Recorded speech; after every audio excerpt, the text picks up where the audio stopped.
বাংলাদেশে মরিচের উদ্যোগতির কারণে সরকার যে হচ্ছে আপনার আইপি সিস্টেম চালু করছে, এতে মোটামুটি বাংলাদেশে 69 জন আইপি পেয়েছে।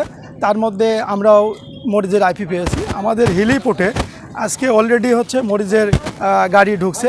আশা করি যদি প্রতিনিয়ত এই ইম্পোর্ট যদি আমদানি করে তাহলে মরিচের দাম আগের তুলনায় কম হবে। এখন বর্তমান মরিচগুলো আসছে কোথায় থেকে?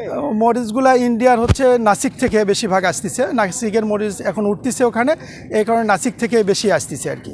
বাংলাদেশে আমাদের হেলিপোর্ট থেকে এগুলো হচ্ছে বাংলাদেশে ঢাকা বিভিন্ন এলাকায় সরবরাহ করা হবে আর কি। এগুলো কত দাম ধরা হচ্ছে? যেসব দেশে তো মরিচের দাম ঊর্ধ্বমুখী, আসলে এখন আমাদের এই আজকে যেহেতু মরিচ ঢুকছে, এখনও ডিউটি আমরা দেই নাই। ডিউটি দিলে আমরা বলতে পারবো যে টোটাল এটা কত খরচ পড়বে। বেশ কিছুদিন ধরেই আসলে আমাদের কাঁচা বাজারে কাঁচামরিচের দাম খুব বেশি আপ ডাউন করতেছে এবং রিসেন্টলি সেটা 400 টাকা কেজি প্লাস হয়ে গেছে, যেটা আসলে বাজারে বিশাল অস্থিরতা তৈরি করেছে।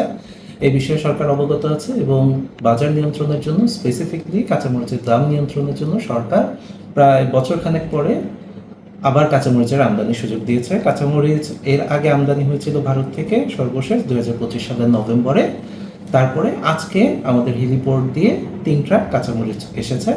যেহেতু এটি একটি পচনশীল পণ্য, আমাদের কাস্টমসের পক্ষ থেকে যত দ্রুত সম্ভব কাস্টমসের ফর্মালিটি শেষ করে যাতে কাঁচামরিচ বাজারে পৌঁছায় এবং সবার ক্রয় ক্ষমতার মধ্যে চলে আসে, সেই জন্য সর্বরকম প্রচেষ্টা আমাদের কাছ থেকে অব্যাহত থাকবে।